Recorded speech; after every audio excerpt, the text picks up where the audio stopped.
Hola, ¿qué tal compañeros de la materia Gestión de la Producción uno? Hoy vamos a comenzar el contenido como tal de la materia del sistema de producción y para ello vamos a hacer varios elementos. El primero de ellos es recordar y mirar que hay dos sistemas de producción que son los que son de servicios y los de productos. Por supuesto, este curso está enfocado hacia productos, ¿no? Hacia objetos tangibles en la parte industrial. Pero también pues hay que tener en cuenta que hay producción de servicios, entonces digamos el enfoque que se le da a pesar de que sea de producción de productos esta materia, de producción de artículos, pues se recomienda también pensarlo de alguna manera sistemática para lograr también entender la producción de servicios. Dentro de los temas que vamos a trabajar el día de hoy vamos a encontrar un poquito de la historia de la administración de los procesos o de la historia de la evolución de los sistemas productivos. También vamos a mirar la parte de, podemos hablar de producción tipo taller, tipo artesanal, producción esbelta, producción en masa, cómo se clasifican los sistemas de producción y por último, unas cosas que se manejan en todas las producciones básicamente, que es la producción, en qué consiste una producción bajo pedido por lote. Básicamente esas cosas son las que vamos a ver el día de hoy. Bien, comencemos por la evolución de los sistemas de producción. Muy bien, en primer lugar vamos a entonces a mirar la historia de la evolución de los sistemas de manufactura. Comencemos con el Taylorismo. Recordar que Frederick Taylor se le considera como el padre de la ingeniería industrial, a pesar de que era ingeniero mecánico, él fue el que dio los primeros avances en cuanto a la organización del trabajo, los métodos, algo de tiempos y movimientos, y él comenzó a hacer estos estudios y prácticamente allí nació la ingeniería industrial. Entonces este señor Taylor, la parte de la organización de trabajo, comenzó a dividir el trabajo en distintas tareas. De pronto los que vieron la película Tiempos Modernos en alguna otra materia que se la hacen ver, si no la ha visto, por favor, véala de Charlie Chaplin. Y digamos que comenzó a organizar la parte industrial con el fin de aumentar la cantidad de producción. En esa época la cantidad de producción pues se le trabajaba como la cantidad o el indicador de productividad y evitar que el obrero, digamos, perdiera algunos tiempos en el proceso productivo. Eso también pues estos temas estaban relacionados con la producción en cadena. Por otro lado, entonces tenemos que este señor trabajó los principios de la organización científica del trabajo. En primer lugar, elaboró un sistema pues racional, ¿no? Dice aquí ampliamente expuesto ahí está el libro, Principios de Administración Científica, eso escrito en 1911, y planteó de manera integral cómo el Taylorismo, eso es lo que se conoce como el Taylorismo, se basa en una aplicación de métodos científicos, o sea, todo es obviamente matemático, mecanicista, relaciones obrero, trabajador, máquina, técnicas modernas de producción industrial. De allí es que, digamos, la parte industrial por esas épocas se disparó en cuanto a cantidades. Ya por eso, en esa época también, no es por Taylor, pero sí se le conoce esa época de la etapa de la humanidad como la revolución industrial o la primera revolución industrial, ¿no?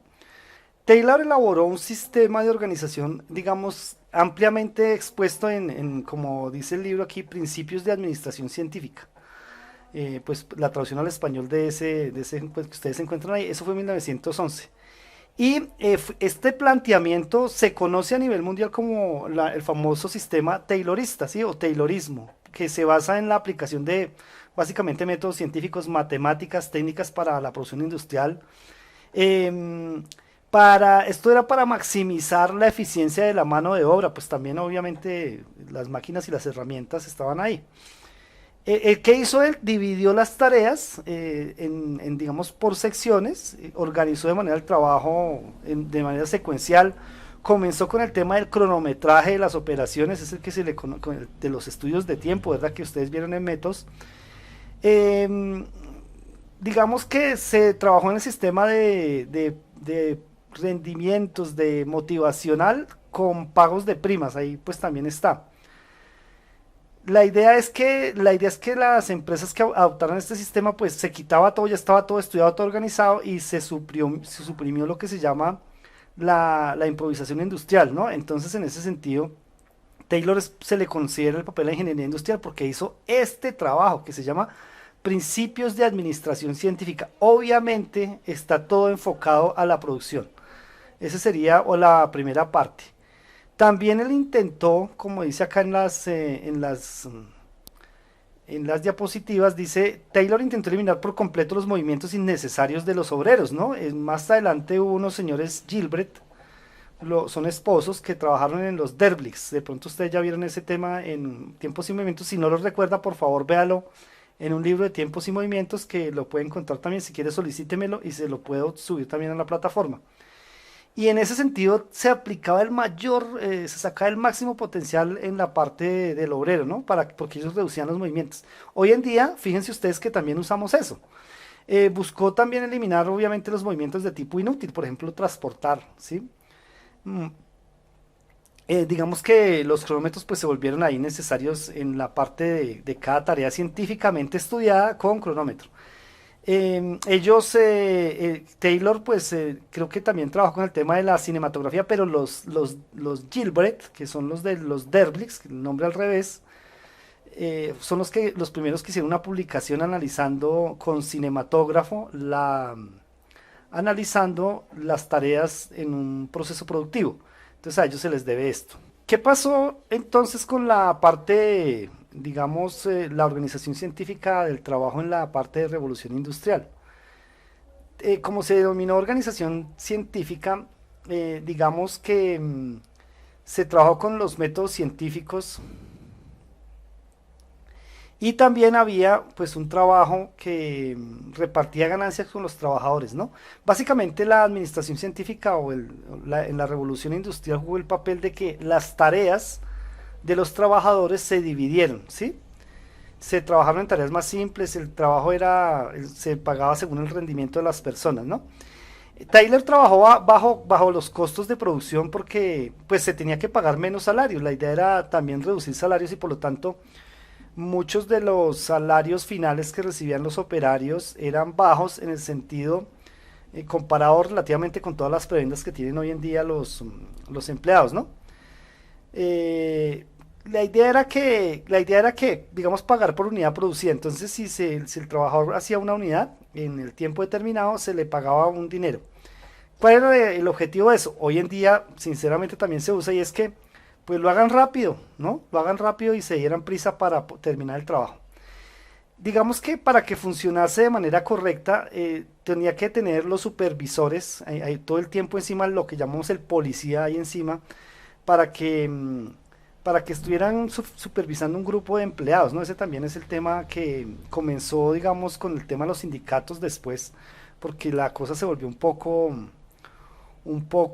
negrera, discúlpenme, entre comillas, porque se tendía hacia la esclavitud. Entonces, esa cosa comenzó a despertar entre los empleados el sentimiento de que no estaban cómodos y que necesitaban otras cosas, etcétera. Y se formaron unos problemas que ya después ustedes, o de pronto algunos ya conocen. Eso, digamos que este trabajo, esta forma de trabajar sí funcionó y dio de forma acelerada, los mercados se comenzaron a expandir. Por eso la revolución industrial parte de todo esto, porque ya al optimizar todas estas cosas y tener los tiempos bien controlados, se podían aumentar los niveles de productividad y por lo tanto se trabajaron niveles de unidades producidas mucho más altos que satisfacían más demanda. Eso fue lo que pasó también en esa época. Digamos que en qué transformó Taylor, la organización de Taylor, aquí lo vemos, transformó la revolución industrial, digamos, en qué lo hizo. Aquí lo vemos resumido un poco. Aumentó la destreza del obrero porque lo especializó, es decir, lo puso a hacer una sola cosa que se volviera, como nosotros decimos entre comillas, duro en eso. Entonces la persona se volvió duro en eso y aumentó la destreza en ese sentido y entonces ya habían tareas específicas. Se controló mejor el tiempo de la planta, ¿sí? Eso significaba que ya el tiempo no se perdía porque había gente supervisando, ya dijimos, y entonces en ese sentido el tiempo que antes se perdía porque no se supervisaba a nadie y digamos que se hacía lo que se quisiera entre comillas porque tampoco era así, ese tiempo se aprovechó en producción y obviamente incrementaron los capitales de los grandes capitalistas, los dueños de las empresas. la parte del individualismo técnico, ¿no?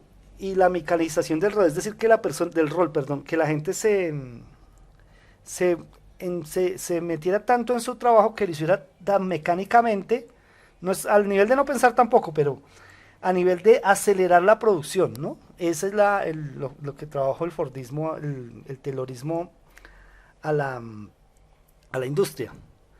Este sí es el estudio de los movimientos, claro, eso fue de pronto de las cosas más importantes que trajo Taylor para el tema del tiempo productivo, ¿no? Quitando, eliminando los tiempos que no servían para nada. Y la división del trabajo, que se fue planeada de manera efectiva por Taylor, pues obviamente comienza a organizar mejor la planta y por supuesto reduce los costos de producción. Recuerden, se reducen los costos de producción y ustedes lo vieron en métodos, al eliminar todos los tiempos que pierde un empleado en este caso, las máquinas, etcétera. Esto da inicio a otra serie de sistemas de producción y entonces la cosa se llega en el siglo, digamos que por la misma época de Taylor, vamos a ir al Fordismo, ¿no? Llevaría a la reformulación, digamos, en el tema del Fordismo. La aplicación de los sistemas que Taylor estaba, digamos, imponiendo, pues les gustaba a los empleadores, a los dueños de las compañías, porque los costos se reducían en una manera sustancial, pero él trabajaba a punta de, digamos, a costa de reducir los salarios de la gente. Entonces, lo que les comentaba al principio, cuando esto comenzó a verse así de esta manera, se comenzaron a generar una cantidad de huelgas, ¿no? Inclusive contra el sistema de Taylor, que por qué se controlaba así, que por qué así que se volvió un esclavo, entonces se generaron las huelgas de las épocas entre el 1912 y aquí está ahí entre 1913. La época del artesano podía, digamos, el artesano era el que hacía todo, ¿no? Esta es la producción artesanal, es decir, el que hace todo desde cero, coge la, digamos, hablando de un pedazo de arcilla, coge la arcilla, la moldea, la mezcla, comienza en el torno para arcilla, comienza a hacer la vasija, fabrica, es el que hace la forma, la mete al horno, la cocina y la vende. Entonces, esa era la producción artesanal, pero al dividir las tareas, ya cuando estamos hablando de producción industrial, ya se podían hacer no solo una vasija, sino como hace, digamos, Corona hoy en día, o los que fabrican porcelana, en este caso cerámica, fabrican miles de piezas, pero por hora. Entonces es una cosa muy diferente.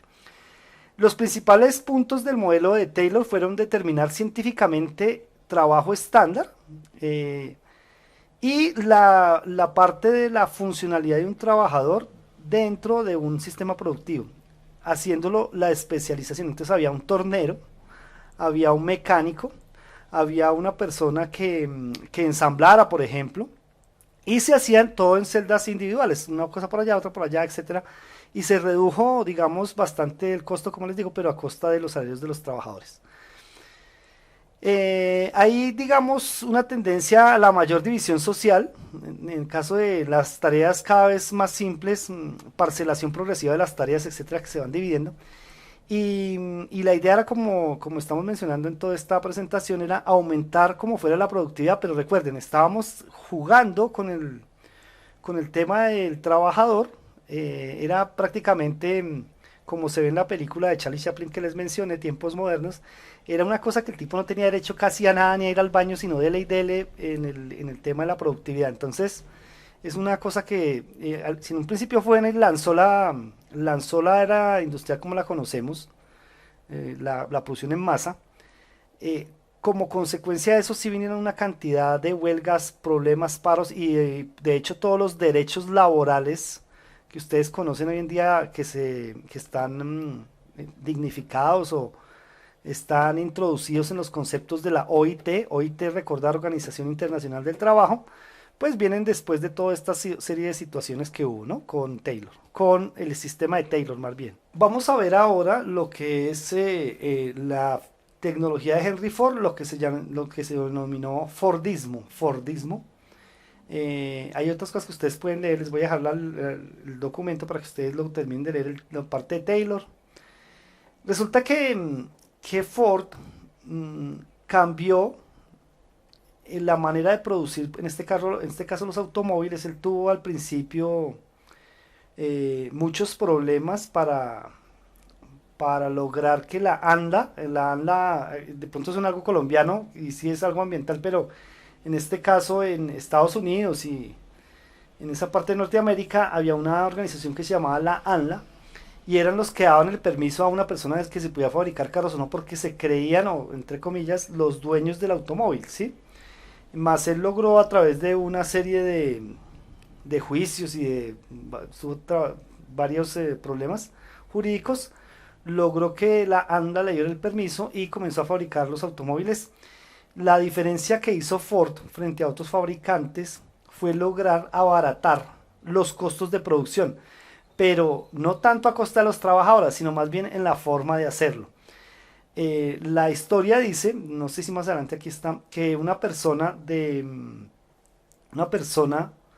que trabaja con Ford fue a un matadero y miró, pues de pronto los que conocen algo de los mataderos, miró cómo llegaban las reses, las sacrificaban y las iban colgando en una línea, en una cadena, ¿no? Que iba por el aire, digamos, e iban colgando las vacas, los animales y los iban despostando, ¿no? Quitándole las partes, sacándole la carne. Entonces, esa idea se le vino a Ford a la cabeza también con el ingeniero este y lograron montar lo que se conoce como la línea o cadena de producción.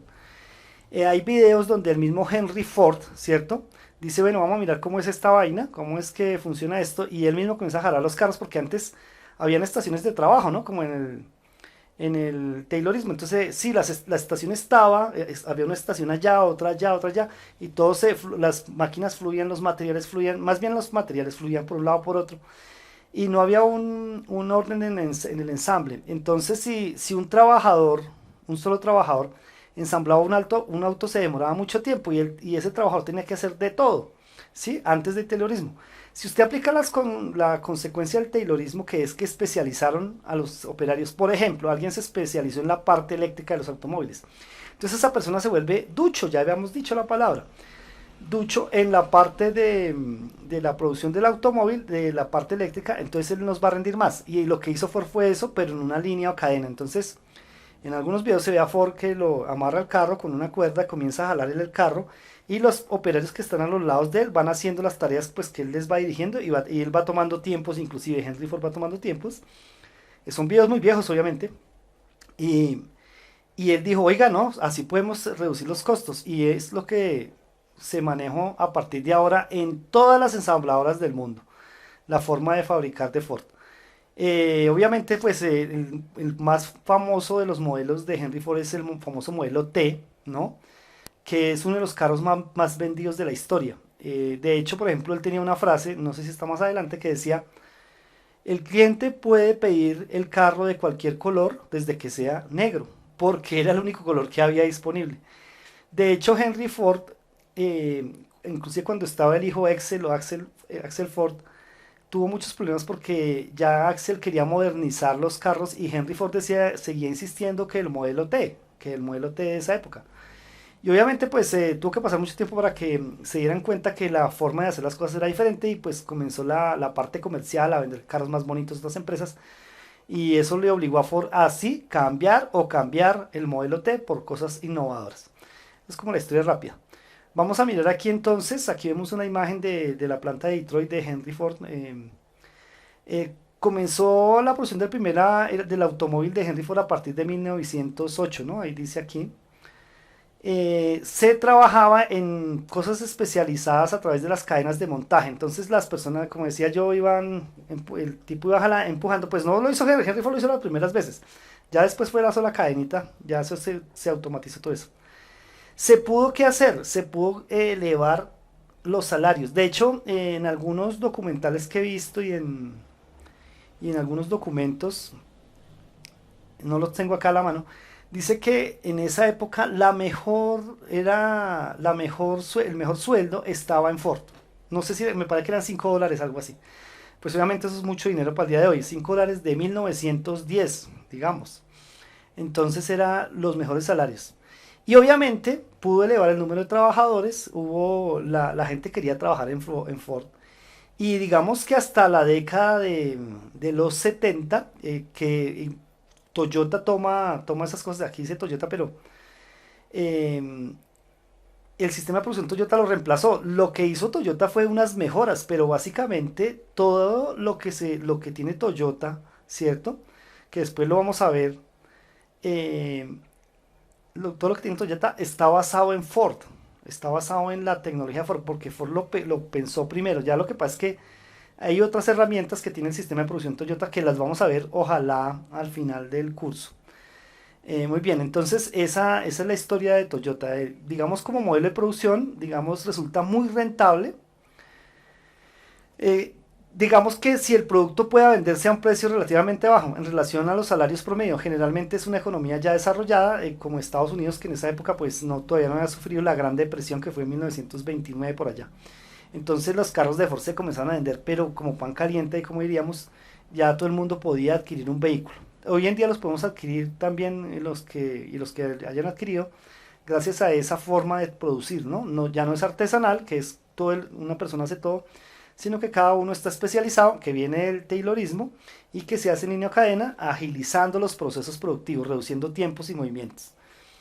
¿De dónde sale cuál es el origen del Fordismo, del desarrollo del Fordismo? Apareció en el siglo XX, digamos, estaba la especialización ya, estaba el tema de reducción de costos, y es que la diferencia con el Taylorismo no se logró a través del trabajador, sino que se expandió el mercado. ¿Por qué?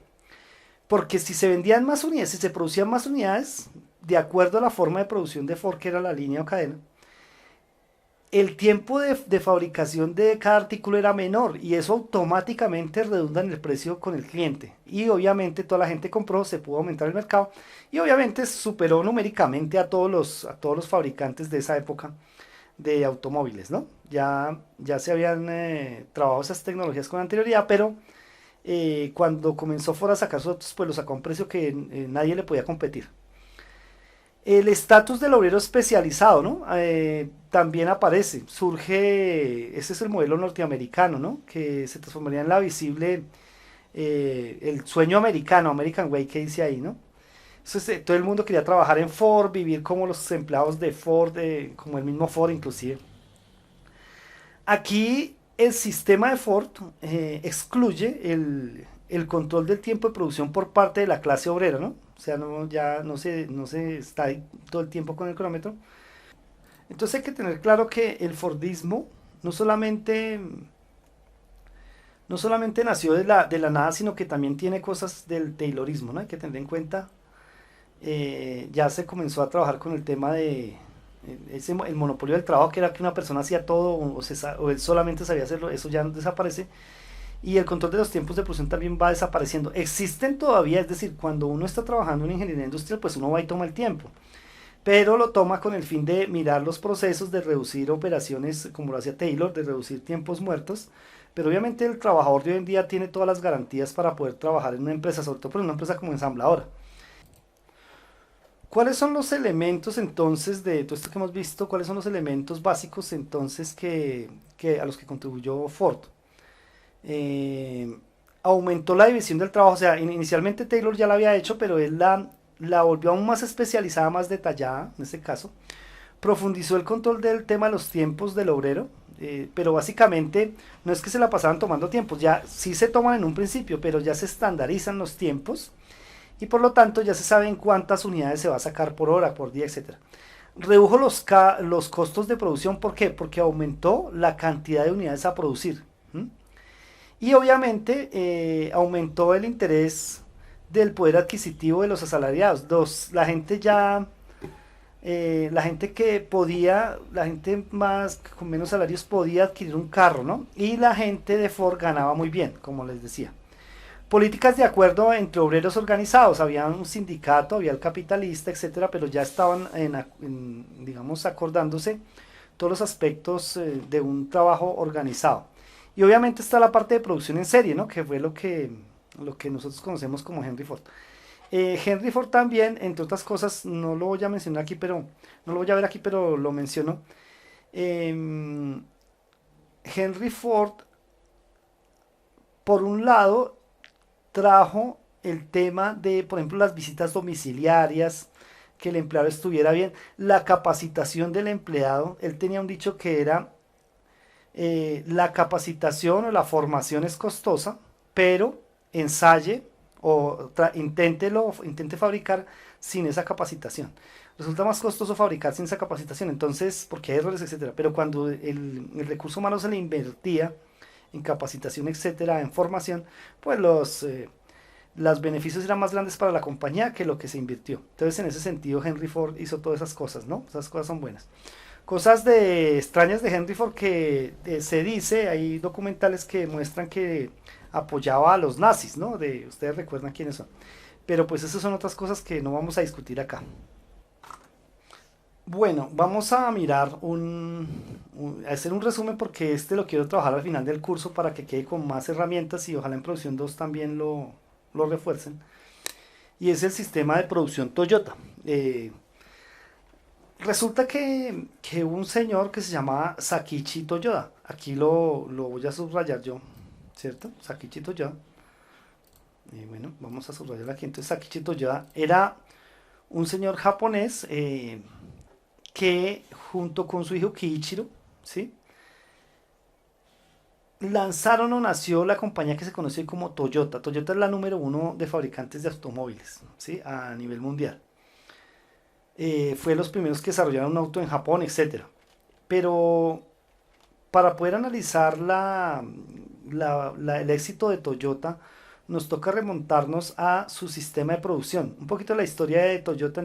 Sakichi Toyoda inventó el telar, ¿no? El telar automático que lleva la lanzadera, que lleva una cantidad de hilo, digamos, que va de lado a lado a alta velocidad y si se rompía, pues simplemente paraba, ¿no? La máquina se paraba. Eso fue una de las cosas, de los inventos de Sakichi. Y él comenzó con una fábrica de telares, precisamente. De telares, el papá no quería que trabajara en eso, pero pues él lo logró y se inventó ese telar. Después de eso, Sakichi forma una compañía pues con todo lo que son las patentes y todo, pero pues ellos tienen algunos problemas y termina, digamos, lo sacan de la compañía, él vuelve, después monta una fábrica que no solo hacía los telares, sino que también hacía telas, y con esa plata que él reunió, le entregó a su hijo Kiichiro, eh, a su hijo Kiichiro, le entregó para que hiciera el sueño de él. ¿Dónde vio el sueño de él? Él viajó, o sea, Sakichi viajó a Estados Unidos en los años 1910 por allá. ¿Y qué había pasado en 1910? Pues obviamente estaba Ford y él conoció algunas plantas de producción y conoció el invento que lo transformó a él en su mente, que fue el automóvil. Para nosotros es normal, pero para la gente de esa época pues no era normal tener un automóvil. Entonces él pensó en el automóvil y dijo, vamos a hacer automóviles en Japón como sea. Obviamente entonces le dijo que le dio a su hijo una cantidad de dinero X para que trabajaran en el proyecto de hacer un primer automóvil en Japón. Y el hijo en una parte de la fábrica de telas y telares, ¿sí? Que ya les mencioné, el hijo junto con otros ingenieros, y Taichi Ono llegó al final, ahí lo mencionan, pero llegó al final, eh, ellos sacaron el primer automóvil de Japón. Y solo lo hicieron en 5 años, ¿sí? Imagínense ustedes que desde cero, o sea, no había nada, no había diseño, no había nada, no sabían, digamos, el tema de los motores, no hay nada, todo lo hicieron ellos desde cero, ¿cierto? Y en 5 años sacaron el primer automóvil comercial en Japón. Entonces, no me acuerdo si me parece que se llamaba el A1, no recuerdo el nombre del automóvil. Entonces, fíjense la importancia de estos ingenieros que es meter la ficha y la filosofía japonesa que es diferente, que obviamente aquí, por decir algo, referirnos a hacer una comparación, si aquí se le diera a alguien plata para hacer un proyecto, pasan 10 años, 20 años, túnel de la línea y nada, ¿sí? Aquí, allá fueron en 5 años, se dedicaron, se le metieron la ficha y lo sacaron. Y ellos comenzaron a fabricar el primer automóvil de Japón. Obviamente aparecen otros fabricantes después como Nissan y otros fabricantes que hay ahora en Japón, qué sé yo, Mitsubishi, no conozco muy bien la historia de Mitsubishi, de Toyota sí. El caso es que ellos, Toyota, la compañía, recuerden, es Toyota y el nombre es Toyoda. Toyoda es el nombre del fundador. Eh, la compañía comenzó a expandirse y tuvieron algunos tropiezos, ¿no? Comenzaron a montar varias plantas en Japón, pero llegaron a inclusive a Estados Unidos. Y en Estados Unidos les pasó una decepción y es que Japón quería entrar con precios bajos y listo, ellos tenían esos carros Toyota eran mucho más económicos que los de Estados Unidos, pero en las carreteras americanas los carros de Toyota no funcionaban bien y se recalentaban, tenían problemas. Lo que dijeron, no, ni pues el Chiras, que también es otra cosa, que es hablando de todo en japonés, entonces el Chiras, ¿no? Discúlpeme ahí el chiste tonto. Pero entonces, estos señores dijeron, no, ni por el Chiras vamos a permitir eso y se llevaron todos los problemas que les dijeron los clientes y, y lo solucionaron. Se pusieron a trabajar y lo solucionaron. Es decir, que llegaron en los años 60, ¿sí? Con Taichi Ono, ya ahí sienta Taichi Ono. No solo arreglaron la parte de ingeniería del carro, sino también agregaron la parte de ingeniería del proceso productivo. Taichi Ono era ingeniero industrial. Y a él, a Taichi, es que se le debe el sistema de producción Toyota, ¿sí? Hasta que Taichi llegó, pues las cosas se hacían como Ford, digamos, se hacían en Toyota. Pero Taichi dijo, no, vamos a disponer la planta de otra forma, vamos a mejorar la eficiencia. Crearon lo que son, se basó también en el TPM, aunque no son los papás del TPM, mantenimiento producto total. Hablaron de Pokayoke, de Yoka, después vemos que es cada cosa de eso, de Heiyunka, de Soifuko, toda una cantidad de técnicas de flexibilidad, de las personas, o sea, tienen una filosofía que quieren a las personas, etcétera, y eso hace que el sistema de producción Toyota sea mucho más exitoso que el de Henry Ford. Por lo tanto, los niveles de producción de Toyota comenzaron a aumentar y comenzaron a expandirse a nivel mundial. Ellos tienen alrededor de, no, si no estoy más de 100 compañías en todo el mundo, 100 ensambladoras. Creo que es más el número, la verdad. Tienen plantas propias en Estados Unidos, en Canadá, en Brasil, en Venezuela tenían, no sé ahorita cómo esté, pero en Argentina, etcétera, digamos a nivel Latinoamérica. Y en México tienen plantas en Indonesia, en la India, etcétera. O sea, tienen por todo el mundo plantas. Y son los que el ingreso número uno en este año, la revista que compara los ingresos de las compañías está entre las 10 primeras Toyota, ¿no? Hay compañías de tecnología, pero Toyota es una compañía industrial que sigue en los primeros lugares de ingresos. En el sistema de producción Toyota se trabajan 7 desperdicios. Los desperdicios son conocidos como muda. Ahí está cómo se escribe en japonés.